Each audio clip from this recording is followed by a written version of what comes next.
आपके कहने के मुताबिक ये जो कंट्रोवर्सी है ये फेम हासिल करने के लिए दोनों एक टॉप लेवल के लोग हैं, वो दोनों फेम हासिल करने के लिए ये बातें। ये आप आफ्ताब इकबाल के शो में आए। मैं एक दफा चला गया इनसे मिलने, किसी बंदे ने मुझे सिफारिश की कि जी इनसे मिले। मैं मिलने गया तो इनके एटीट्यूड देखकर शराजी साहब मुझे लगा कि ये बंदा तो सलाम के लायक भी नहीं है। अगर आपको आफ्ताब इकबाल साहब ऑफर करे तो आप उनके शो में जाएंगे? कोई गैरतमंद फनकार होगा ना, खानदानी फनकार होगा, तो वो आपके साथ शो नहीं करेगा, कभी आपके शो में आएगा ही नहीं। मुझे आप 10 करोड़ की भी ऑफर करें तो मैं आपकी ना सुहेल साहब की जूतियों से बाहर के फेंक दूंगा, मैं कभी आपके शो में नहीं आऊंगा। ये कोई इंसान ही नहीं है यार। आपके घर के सामने ना वो खोता बंधा होता था काड़े के अंदर, मैंने देखा है। तो जाहिर है खोता बंधा हुआ है, जहाँ बचपना आप खोते के साथ गुजार कर आए हैं, तो जाहिर है खोतों वाली बातें होंगी फिर। अस्सलाम वालेकुम ख़वातीन व हज़रात, मैं हूं आपका होस्ट अली रज़ा शराजी। आप ARS पाकिस्तान देख रहे हैं। आपको पता है कि जैसे ये कंट्रोवर्सी चल रही है तो सुहेल अहमद और आफ्ताब इकबाल साहब के बारे में, और इस पे बात करने के लिए मेरे साथ बैठे हैं टीवी और स्टेज के मशहूर व मारूफ अदाकार सरफराज विकी। आए इनसे बात करते हैं। अस्सलाम वालेकुम भाई, कैसे हैं? खैरियत से हैं? अल्हम्दुलिल्लाह। ये बहुत सी बातें हो चुकी हैं और बड़े लोगों ने ये प्रोग्राम भी कर लिए। आप मुझे ये बताएं कि आफ्ताब इकबाल और सुहेल अहमद के मामले में दोनों में से कौन ठीक है? ये तो आपने अजीब सा सवाल किया है। मेरे ख्याल से सुहेल साहब ही ठीक है। अच्छा। और ख्याल से क्या, यकीनन सुहेल साहब ही ठीक है। आफ्ताब इकबाल हिट होना चाह रहा है, बस बात इतनी सी है। मशहूर वो थोड़ा सा आउट हो गया था फ्रेम से।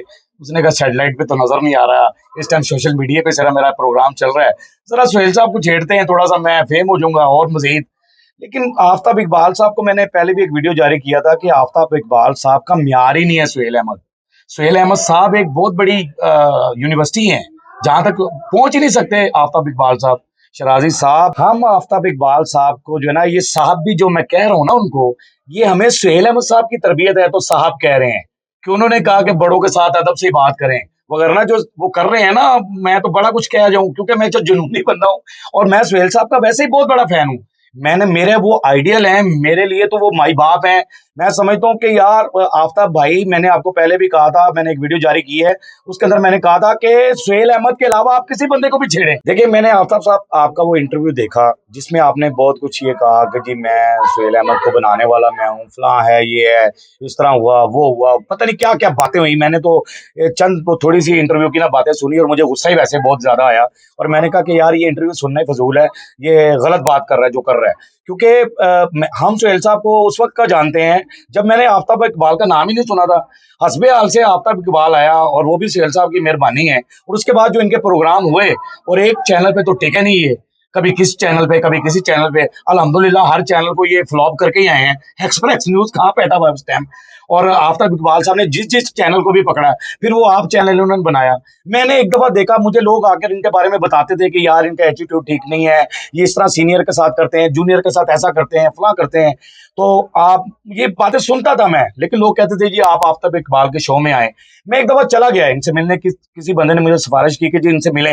मैं मिलने गया तो इनके एटीट्यूड देखकर शराजी साहब मुझे लगा कि ये बंदा तो सलाम के लायक भी नहीं है कि मैं इसके साथ अस्सलाम वालेकुम करूं, कि इसका तो वो एटीट्यूड ही नहीं है ऐसा, ये कोई इंसान ही नहीं है, ये क्या सी बातें कर रहा है। और सुहेल साहब के बारे में जो बातें ये कर रहा है, सुहेल साहब एक यूनिवर्सिटी है जहां एक आफ्ताब इकबाल की सोच खत्म होती है ना, वहां से उनकी शुरू होती है। और जो लोग इनके शो में गए हैं और इन्होंने क्या दिखाया है शो, मैं ये देख रहा हूँ कि इनके जितने शो हैं, आफ्ताब इकबाल साहब ने जितने शो भी किए हैं, उसके अंदर मुझे बताएं स्टेज के अलावा क्या किया है इन्होंने। टेलीविजन के अंदर और स्टेज में तहजीब ही खत्म कर दी इन्होंने। वहां पर थप्पड़ मरवा रहे हैं आर्टिस्टों को, जूते पड़ रहे हैं, माँ बहन की बातें हो रही हैं, जूमैनी बातें हो रही हैं, और क्या क्या लगा रहे हैं। एक बंदा एक होस्ट बैठे यूं है रख के, वो टांग पे टांग, और वो क्या क्या लगा रहे हैं। मुझे ये बताएं कि सुहेल साहब के शो देखें आप, कभी आप उसके अंदर देखें कि कोई ऐसी बात हुई है, कोई ऐसा काम किया है सुहेल अहमद? सुहेल अहमद साहब तो वर्ल्ड फेम आदमी हैं और वो यूनिवर्सिटी है। जब तक स्टेज की फन की तारीख का नाम जिंदा रहेगा तो सुहेल अहमद का नाम जिंदा रहेगा। हम उनके नाम को कभी भी फरामोश नहीं कर सकते। और ये फजूल से इंटरव्यू देकर आफ्ताब इकबाल साहब हिट होना चाह रहे हैं। अगर इस उम्र में भी हिट होना चाह रहे हैं तो इनकी मर्जी है भाई, हो जाए हिट, क्योंकि सैटेलाइट पे तो नजर ही नहीं आ रहे, सोशल मीडिया पे हैं। और जो जूनियर फनकार वहां चले भी जाते हैं बेचारे परदेश के अंदर, वो वापस कैसे आ रहे हैं ये हमें पता है। तो आप मुझे ये बताएं कि आपने दोनों इंटरव्यू देखे, आपने क्या तज्जिया किया कि ये बात किस वजह से भड़की है, किस वजह से ये शुरू हुई है बात? ये बात इस वजह से शुरू हुई है कि जहां पर उन्होंने ये कहा कि सुहेल अहमद को मैंने बनाया है। कि मैं सुहेल अहमद साहब को इंट्रोड्यूस कराने वाला। तो वो वहां से वो जो बातें मैंने इंटरव्यू में सुनी ना, तो सुहेल साहब ने तो उस वादे तौर पे कहा कि नहीं, यार एक्चुअली आपने गौर से सुना नहीं, उन्होंने ये नहीं कहा कि मैंने सुहेल साहब को बनाया है। सुहेल साहब ने ये कहा है कि इन्होंने ये कहा है कि मैंने कितने सारे आर्टिस्टों को बनाया है। हाँ जी, ये सुहेल साहब के मुंह से ही सुनी ना बात, कि उन्होंने कहा जी सुहेल साहब को भी और बड़े सारे एक्टरों को मैंने बनाया है। तो इन्होंने किस एक्टर को बनाया, मुझे वो एक्टर तो बताए ना। मैं चले छोटे बंदे से ले लेते, बब्बू राणा क्या स्टेज पर मशहूर नहीं था? हनी अलबेला क्या लोग उसे नहीं जानते थे? नासिर चिनोटी साहब सुपरस्टार, क्या लोग उन्हें नहीं जानते थे पहले आफ्ताब इकबाल से? क्या यूब मिर्जा को लोग नहीं जानते थे? क्या सलीम अलबेले को लोग नहीं जानते थे? जो जो इनके प्रोग्राम में गए, हामिद रंगीले को लोग नहीं जानते थे? जो छोटे से छोटा फनकार भी है, क्या उन्हें नहीं जानते थे? अमान उल्लाह खान साहब, अरे जिनकी वजह से आप बने आफ्ताब इकबाल साहब, आपका खबरनाक प्रोग्राम जो हिट था, वो सखावत नाज, वो अमानुल्लाह खान साहब, वो ठाकर साहब की वजह से हिट था, आपकी वजह से हिट नहीं था। आगा माजिद साहब को कौन नहीं जानता था? आगा माजिद साहब भी एक नाम हुआ। आफ्ताब इकबाल साहब, आप अकेले बैठे हो ना, तो आपका प्रोग्राम कोई नहीं देखेगा। आप एक वो अकेले बैठ के एक प्रोग्राम शुरू करें ना, तो देखते हैं कितना चलता है वो प्रोग्राम और कितना का आप तजिया उस पर करते हैं। डॉक्टर फकीर मोहम्मद साहब, सुहेल साहब के नाना जी, यार इतनी मशहूर शख्सियत और इतनी अजीम शख्सियत और इतनी शफीक शख्सियत, यार उनके बारे में आप कह रहे हैं, मैं कह रहा हूँ वो लफ्ज मैं नहीं बोलना चाहता, आप कह रहे हैं कि कोई, यार आप पढ़े लिखे बंदे हैं यार, आपके घर के सामने ना वो खोता बंधा होता था कुआड़े के अंदर, मैंने देखा है। तो जाहिर है खोता बंधा हुआ है, जहाँ बचपना आप खोते के साथ गुजार कर आए हैं, तो जाहिर है खोतों वाली बातें होंगी फिर। जब सोबत ही ऐसी रही आपकी, आपको समझ नहीं आ रही कि आप किस शख्सियत का नाम किस अंदाज से ले रहे हैं यार, कि कोई, अरे कोई कौन होता है? सुहेल साहब के वो नाना जी हैं, आपको इस बात का पता होना चाहिए और आपको पता है। और आप कह रहे हैं जी उनका ताल्लुक फलां मेरे फलां के साथ था, वो उनके लिए वो लेकर आते थे यार उनको तो वो सुहेल साहब ने बताया कि उन्हें मरे भी काफी अरसा हो गया था, क्या वो कब्रिस्तान से लेकर आते रहे आपके लिए? ये बातें जो है ना, मैंने नंबर 1 अमानुल्लाह खान साहब है, नंबर 2 सुहेल अहमद साहब है, फलाना यूं है फलाना है। आप कौन होते हैं नंबर देने वाले? मुझे ये बताएं सबसे पहले बात, आप कौन होते हैं? ये सारे नंबर 1 है, बब्बू साहब भी नंबर 1 थे, सुहेल अहमद साहब भी नंबर 1 है, अमान साहब भी नंबर 1 है, आबद खान साहब भी नंबर 1 है। ये जो इस दौर के मौजूदा जो लोग हैं, जो स्टार हैं, नसीम विकी है या हनी अलबेला या कोई, सारे नंबर 1 है। आप नंबर 1 बनने की कोशिश में जारी हैं अभी तक।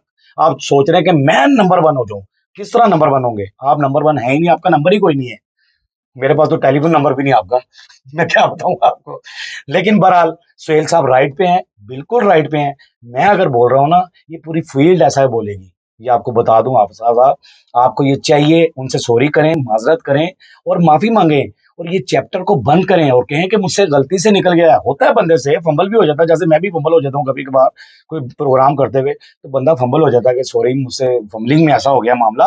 आपको माफी मांगनी चाहिए उनसे, सुहेल साहब से। आपके कहने के मुताबिक ये जो कंट्रोवर्सी है, ये फेम हासिल करने के लिए दोनों एक टॉप लेवल के लोग हैं, वो दोनों फेम हासिल करने के लिए ये बातें कर रहे नहीं नहीं नहीं नहीं नहीं नहीं नहीं नहीं, सुहेल साहब को तो फेम हासिल करने की कोई जरूरत नहीं है। और मेरे ख्याल से अगर मैं थोड़ा सा देखूं 70%, तो मैं चाहता हूं, मैं समझता हूं कि आफ्ताब इकबाल को भी नहीं फेम हासिल करने के लिए कोई ऐसी हैं। बात है।